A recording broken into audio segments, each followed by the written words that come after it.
good friend, Anya Manuel. Thank you, Nick. Thanks, Michele, for being here, and Courtney Kube, who's going to interview Michele. We're so glad that you were able to join us this year to talk about the future of defense. As Nick already said, you're one of the great thinkers in the United States about our defense policy. We're bringing it home at the Aspen Security Forum for our last 2 sessions, solidly back to the realm of security. Michele Flournoy, of course, was the Undersecretary of Defense for Policy, the 3rd highest ranking position in the Defense Department from 2009 to 2012. She also was one of the founders of a great bipartisan think tank, CNAS, and now she's the co-founder and manager of West Exec Advisors. Michele, you have done more thinking than just about anyone on how to bring the Defense Department into the 21st century. So I just want to set the scene, then introduce Courtney, and then let you two take it away. We had Secretary of Defense Mark Esper yesterday. He said right here in this forum that the Defense Department isn't taking enough risks. He said high defense spending can't last forever. We're not getting the return on investment on our defense spending that we need, especially on the legacy platforms, and we need to do better. I know you've written a lot about that. He also talked about the importance of alliances and that they are asymmetric advantages for us in the fight against the fight, in the contest with China and also Russia. So we'd love to hear your views on both those 2 very important issues. And I know you've just written an article in Foreign Affairs on how to prevent the next war in Asia. So we look forward to hearing that. Courtney is an NBC News correspondent who covers the Pentagon. You all have seen her and known her. She is fantastic. Thank you so much for doing the moderating today. I'll let you both take it away. Thank you. Thanks, Anya. Thank you so much, Anya. I'm really honored to be a part of the Aspen Forum once again, and I am really, really delighted and thrilled to be here with Michele Flournoy. I have about 9,000 questions for her, so I'm going to jump right in. I'd like to start with China, as Anya was just talking about. You have written quite a bit and spoken actually quite a bit about China this year, specifically warning that the next administration is going to face an increasingly aggressive and emboldened China. What is it about that that worries you? Well, it worries me on a number of fronts. I do think that we are seeing a more assertive rising China. I think we're seeing a China that assumes that given our internal domestic problems like COVID, our economy, the systemic racism that we're grappling with, that they're sort of counting us down and out, that they're assuming that we will be preoccupied and that we are a power in decline. And that just emboldens them further. And so we're facing a competition that is multidimensional. It's economic, it's technological, it's ideological, it's political, it's security and military.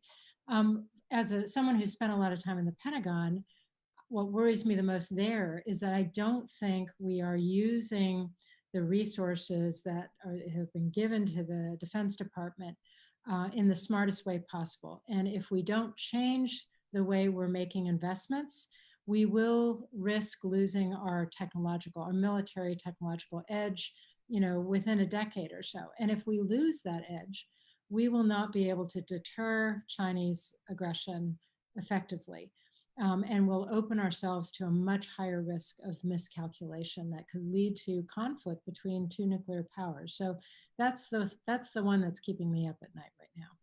So miscalculation that could ultimately lead to some kind of a crisis that spirals into a conflict between potentially the US and China. It sounds as if you feel as if the US may not currently, or is it more in the future, be able to actively deter and defeat Chinese aggression. Like, is the US right now able to potentially win or this war that they might be facing? Yeah, I mean, I don't want to portray China as 10 feet tall, but the US today has the most powerful military in the world. And I believe that it is effective against China today. What I'm saying is that if you just stay on the path that we're on with the planned force and budget and you make no changes, 10 years from now, given what China is investing in technologically, we could lose, that balance could shift in a way that might embolden China to think, actually, we're not so sure they have the resolve to push back, and we're not so sure they have the capability to push back. So why don't we go ahead and, try to incorporate, Taiwan into China through the use of force? Or why don't we go ahead and seize an asset in the South China Sea that we've had our eye on? So I think that's what we want to avoid. And that will take both changes on our diplomacy and our statements of commitment and resolve about what we're willing to defend and what our interests are, but it will also take a very focused and concerted effort and investment in some of the cutting edge capabilities that will make the difference in how we fight in the future. So what sorts, can you give us some examples of the sorts of investments that you think the US military needs to make now? I mean, what does the next Secretary of Defense need to start teeing up so that a decade from now, the US is in a better position to deter and potentially defeat China? Yeah. So I think the next administration, whatever its political stripes, will need to place a number of big bets in the Department of Defense, and then most importantly, get Congress to help realign resources to go after those. First and foremost is a network of networks for communication and command and control that can actually operate even when they're being attacked, even when they're being contested, because the Chinese will now be able to contest us in space, in the air, maritime, land, undersea, cyber, anywhere. And so it's like, imagine the electrical grid, when you have a power outage, like I think you had last night because of the the system automatically reroutes usually to try to keep the power on. We need a command and control system that is powered by artificial intelligence to enable that kind of resilience in a much more contested environment. That's one example. Another is the use of unmanned systems. China has created a set of threat rings that are very, very lethal places for US forces to go. We want to augment our manned forces with unmanned systems that are still controlled by a human being, but that dramatically improve our ability to project power to defend an interest or an ally who's under threat.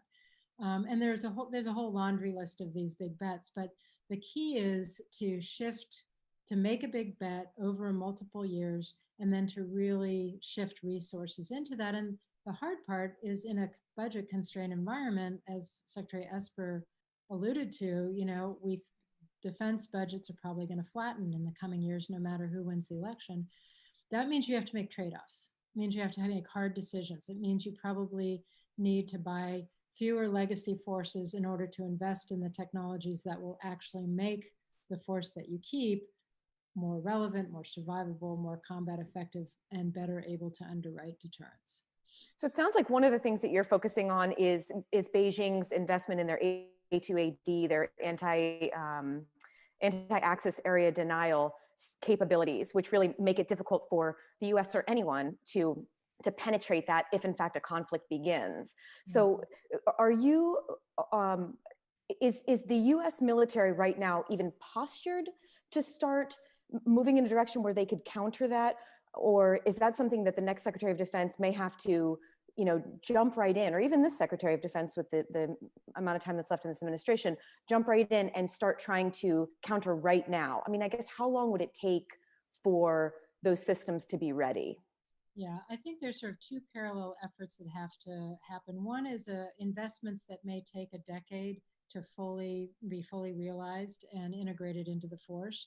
Another is the question of what can we do in the next 5 years with what we have, but use it differently. And this is not just a matter of new technologies. It's really about changing our mindset and how we imagine using what we have. And so I think there are ways in which new operational concepts that could take, platforms we have, munitions we have, intelligence and surveillance and reconnaissance resources we have, you put them together in new ways to get a better deterrent effect than what we have today.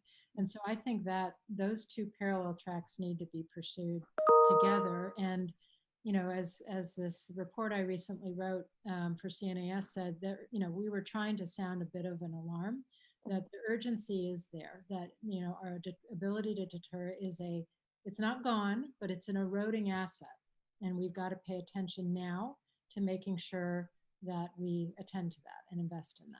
And you also focused quite a bit in that on the need for the Pentagon, the Department of Defense, to buy these systems more quickly, to not have to rely on this bureaucratic budget process, but to figure out ways. Do you have a sense of how will that happen? I mean, I know Army Futures Command, it sort of is one of the things that the Pentagon put in place to try to circumvent this process, but are there other things that the next Secretary of Defense could do? Yeah, I mean, Congress has actually given the Pentagon a lot of additional flexible authorities to try to get programs from kind of prototype stage rapidly into production, especially new technologies. But we haven't necessarily trained and incentivized the workforce to use those at scale. And we still, sometimes when the department is trying to make those trade-offs to move money from one program to another, if they don't do a good job explaining that to Congress, they sort of get the hand from Congress. And so I think one of the things we emphasize is we really have to make Congress much more of a strategic partner in this exercise. They need to understand why, what we're facing, their urgency. They need to be invited into the war games and to the simulations and to the experimentation and understand why these trade-offs are being made. And so to try to get better buy-in and frankly leadership from some of the key champions on the Hill. I want to remind everyone that questions can be asked. We'll have a Q&A session a little bit later. They can be asked by using the raised hand function located near the center of the meeting control bar. And hopefully the viewers are much more Zoom literate than I am and can find the raised hand function. We will take questions. Anya also mentioned the Secretary Esper yesterday speaking about allies. I want to do kind of a worldwide look at some other hotspots. Afghanistan. In an Axios interview, President Trump said the US is going to be drawing down to 4,000 to 5,000 troops soon.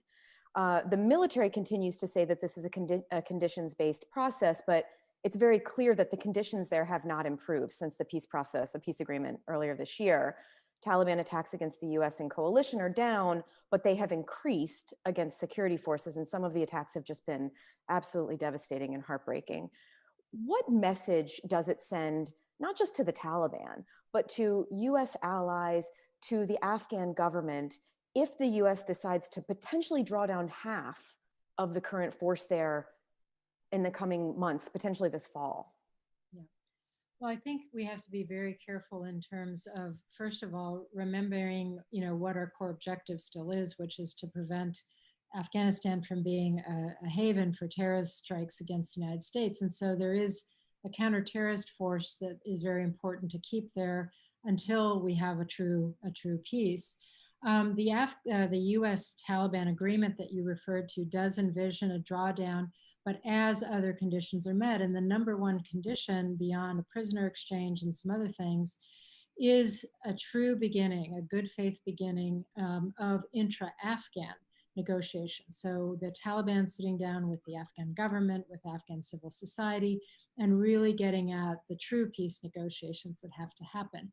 I think it would be a mistake for the US to precipitously draw down or withdraw, particularly to leave Afghanistan before that peace is solidified, because we'd basically be pulling the carpet out from under our Afghan government partners and Afghan women, Afghan civil society that we've fought so hard to help them, achieve a place at the table. So I certainly don't think we want to be there forever, but we're just on the cusp for the very first time of actually having true intra-Afghan negotiations. Now is not the time to do anything precipitous.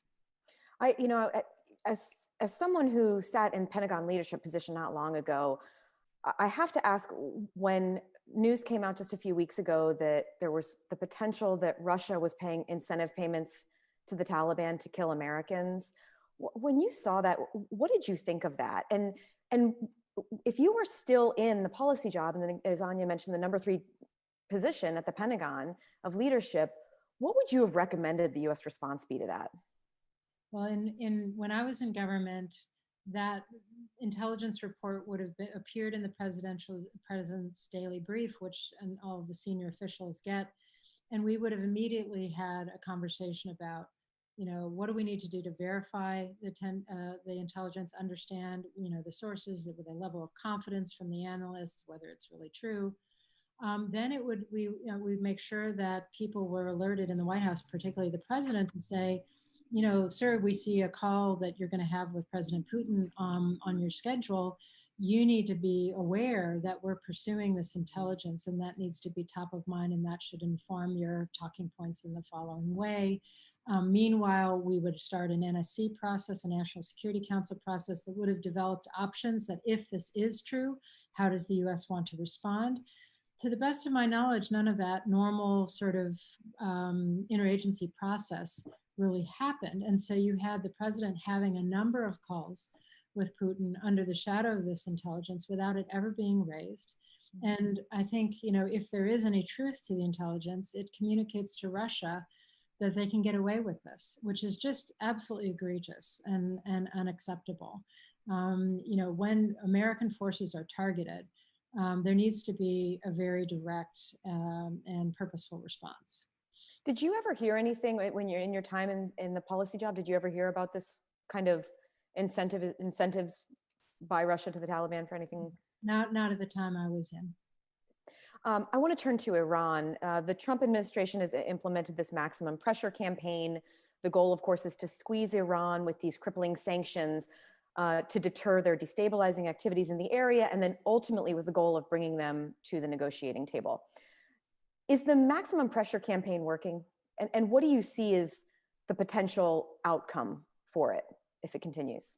So I believe that it was a mistake to abandon the agreement we had with Iran, which had basically rolled back and then halted their nuclear program and put a lot more time on the clock in terms of how long it would take them to dash to a bomb. And that it bought us some time as an international community to then go back and negotiate a more enduring agreement, an agreement that would also deal with other threats like ballistic missiles and their support to terrorism.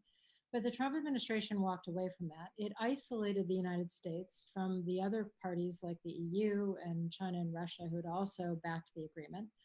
And they've instead focused just on this maximum pressure campaign. The problem is, yes, the sanctions have worked in the sense that they've been absolutely crippling to Iran's economy. And you add on top of that the crisis they are having with COVID, and they are in very dire straits. But there's been no larger strategy to use that pressure to transition into a diplomatic outcome.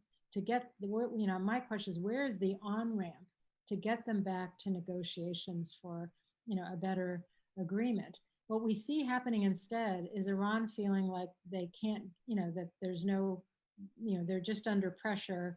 There's no interest in engagement or negotiation. And so now they're turning to China, now they're turning to Russia to ramp up their relationship with them, which is absolutely not in our interests. So I think we need to have a broader strategy. Coercive measures can be very useful, but they're most productive when they're in support of a clear diplomatic strategy. I was struck by something. I read an interview that you gave earlier this year after the death of Qasem Soleimani. And you said that President Trump, with the killing of Soleimani, had poured fuel on the fire and introduced escalation, and that Soleimani's death put Iran in a position where they have to retaliate and do something stupendous. Do you still think that Iran will retaliate for his death, and how? Something we've learned about Iran is that they pick a time and place of their choosing, and it may not be immediate, and you may think, oh, okay, that they didn't respond to that, and then suddenly, when they have an opportunity, they respond. Soleimani was a terrible guy and was long on U.S. targeting lists for good reason. He was a mastermind of Iranian's terror campaign throughout the region. But to the way in which this was done on Iraqi soil, on the soil of an ally, without Iraqi knowledge or consent, and killing Iraqis in the process, an Iraqi in the process, and others. So it was done in such a way that it took the protests that the day before were anti-Iran protests in Iraq, and immediately turned them into anti-American protests in Iraq. So, I think the way in which it was approached was just not what we would want to see. I think the jury's still out on how Iran will ultimately respond to that. One more hotspot before we turn back to the U.S., but on North Korea. Reuters reported this week that there's a draft UN report that said North Korea has probably developed miniaturized nuclear devices that can fit on their ballistic missiles. Has the diplomatic effort with North Korea made them less of a threat to the United States and U.S. allies? No, I think the program truthfully has progressed during this period, since the last summit or meeting between the leaders.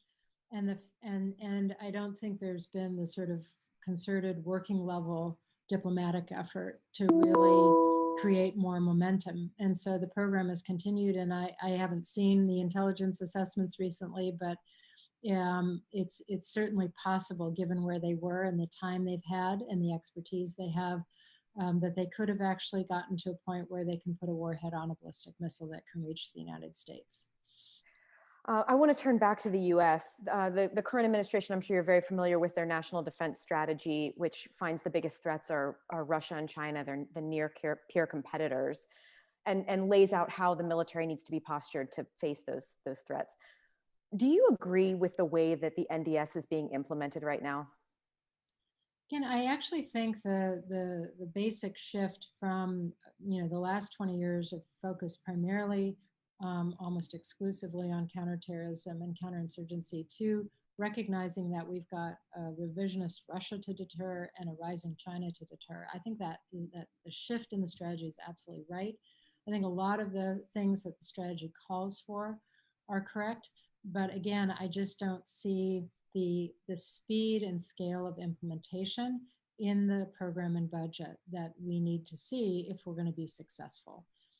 Are a lot of the future programs that you talked about earlier, this military technological edge that the U.S. needs to maintain, are they similar for the threat that's coming from Russia as they are from China? Is it sort of a whole nother set of threats? The good news is a lot of overlap. A lot of what we may procure to gain an edge vis-a-vis China will be the same thing that we need vis-a-vis Russia.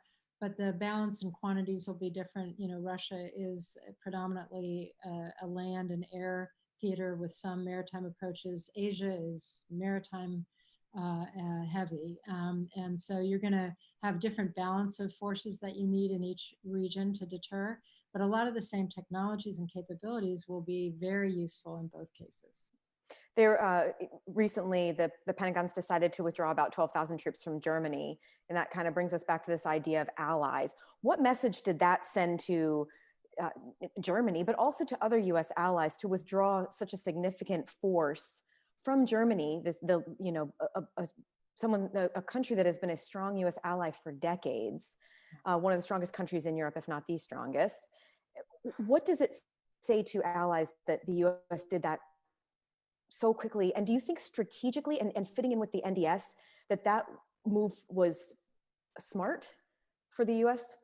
So unfortunately, the move was announced by the president without consultation with the Defense Department, as far as I understand, without consultation with Germany and without consultation with NATO. So the allies were completely surprised. I think it was done in a way that implied that this was an expression of unhappiness with Germany and its failure to meet its stated goal of 2% GDP spending on defense.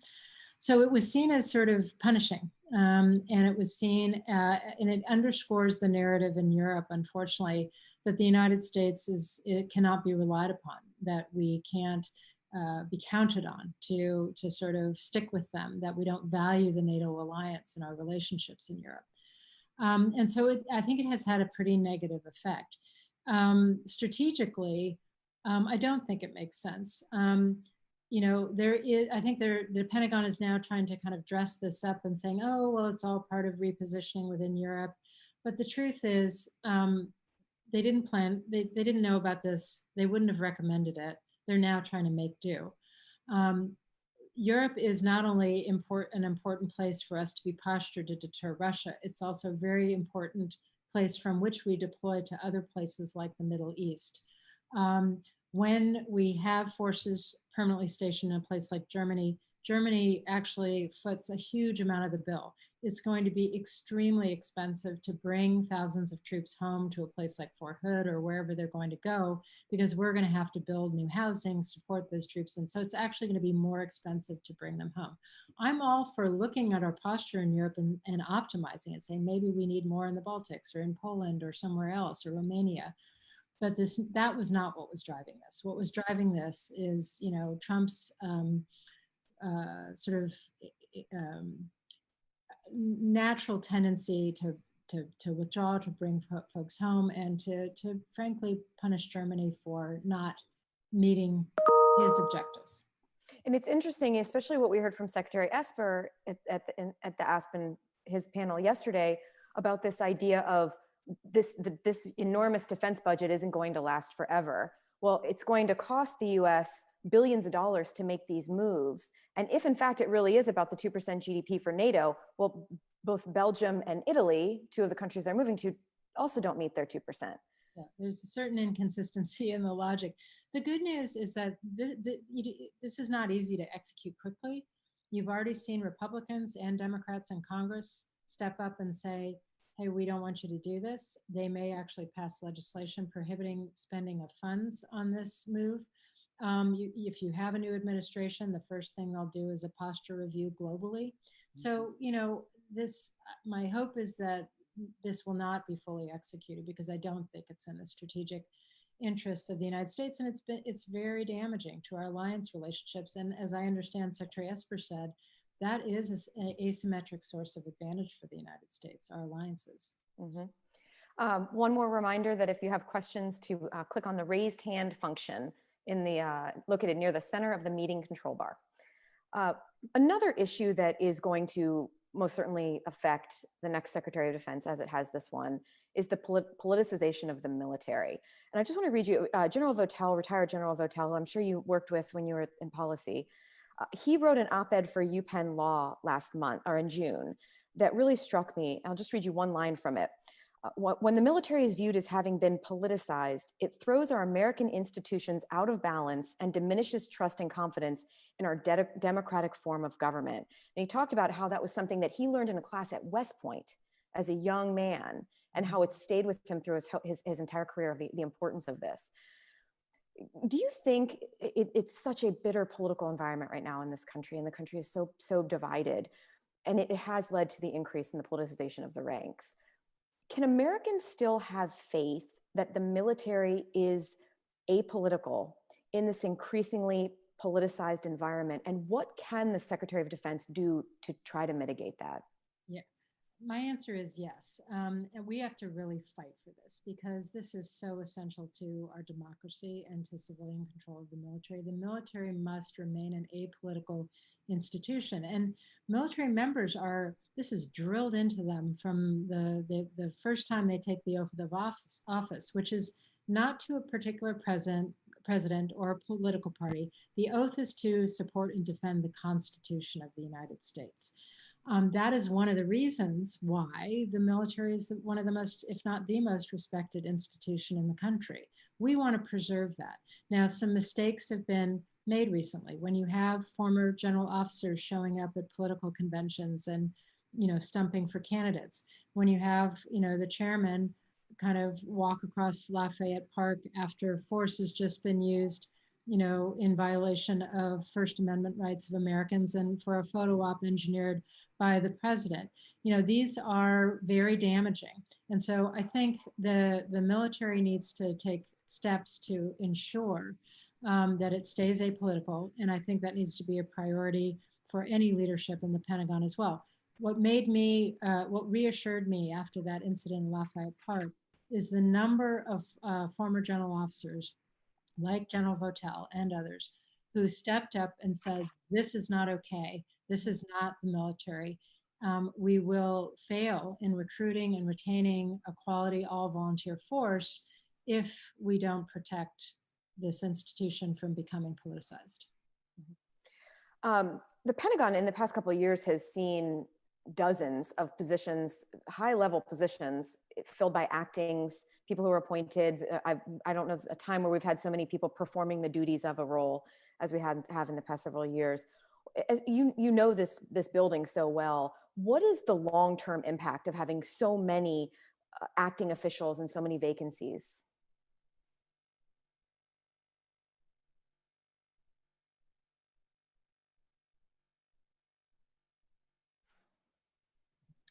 Michelle, I think you're on mute. Sorry, can you hear me now? Okay, it's very detrimental to the functioning of the Pentagon, because you have a lot of empty jobs. You have a lot of people who've been promoted into jobs kind of beyond maybe where they would be best suited. And you have, in the acting capacity, oftentimes you don't have the full authority of someone who is Senate confirmed to actually function in the position. So it does gum up the works, and it really also kind of incentivizes the bureaucracy to wait you out and to avoid making tough choices and hard changes that are necessary. So it can be pretty damaging. Now, some of this happens at the end of every administration, but I think it's an unusually bad situation right now with the number of vacancies. We are going to take a question, so I want to tee up our questioner so that she will be ready in about a minute, get herself ready. It's Chelsea Asplund. I'm sorry if I've butchered your last name there, Chelsea.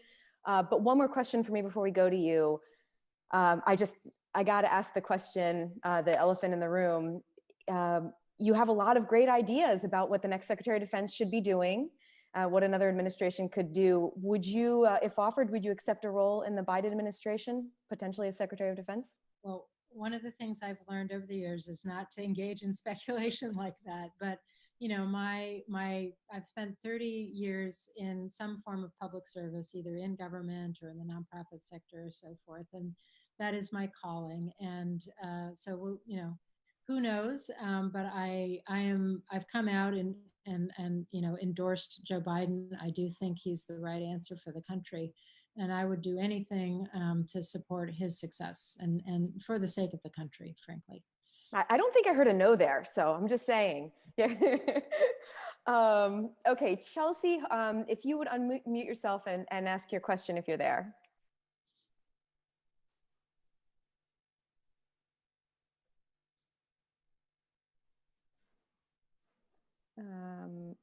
I'm not sure if we have Chelsea, so I'm going to ask one more quick question while maybe she gets herself unmuted. You have spoken and written a bunch about one of your concerns about the Trump administration is that he doesn't surround himself with, he surrounds himself with yes men, and he doesn't get a lot of honest feedback. Does that concern you that that could lead, even in the time we have left in this current Trump administration, assuming he's not reelected, or whether he is, does it concern you that there could be, this could lead the U.S. to war, maybe even potentially some sort of an October surprise? I do worry about the lack of dissenting voices or pushback around Trump. I mean, I think, frankly, the Germany decision, this was not the first time he had this idea. He's also had the idea of pulling troops out of other countries. And in the past, it was Jim Mattis or, John Kelly or H.R. McMaster, or somebody who sort of sat him down, walked him through and say, that's why it's not a good idea. I don't see that happening now. And so he's much more unconstrained. And so I do worry about that. I also have seen, in the Situation Room again and again, when you have a diversity of opinions around the table and you have an environment, a president who empowers dissent, expects you, to speak up if you disagree, you get better decisions. Think of the bin Laden raid. I was privileged and honored to be involved in that planning. There were, several different opinions about whether we should do the raid, how we should do the raid, what should be done. Every bit of dissent was used to buy down the risk of that very risky operation and to make it a success. And so you've got to have a decision-making environment around a president that enables that and demands it if you're going to get good decision-making. All right, I think we have Chelsea with us now. Chelsea, are you there?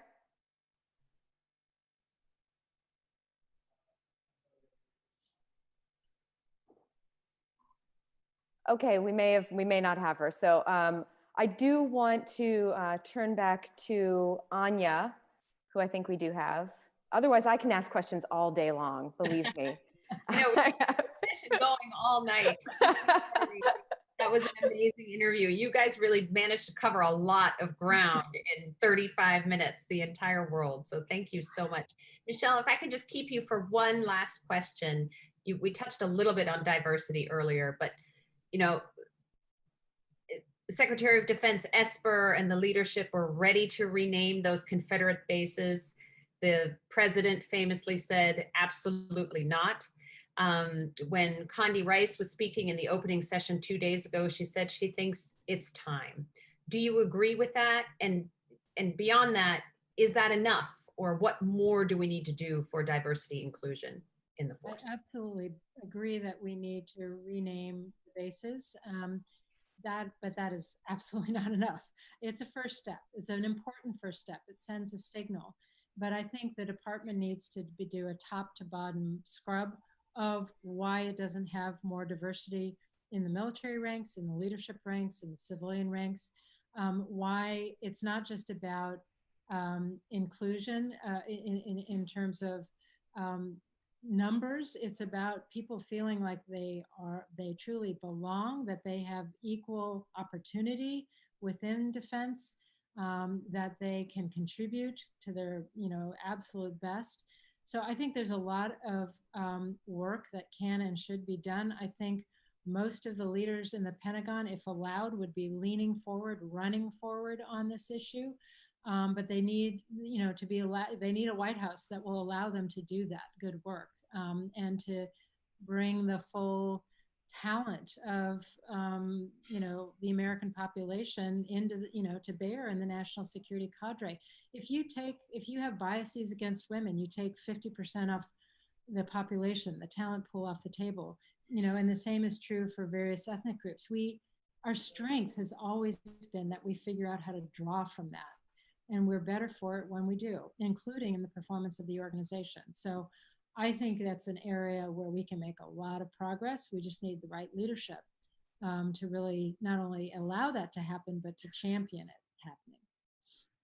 Thank you, Michele. That was really a tour de force around the entire world, around the defense globe, so to speak. Courtney, thank you very much, both of you, for being here. And we hope to see you next year in real Aspen, not in virtual Aspen. Thank you very much. Thank you. Ladies and gentlemen who are with us online, if you stay with us, we're moving directly into our very last session of the Aspen Security Forum, coming home to our core competency, which of course is defense and security. And we have a really wonderful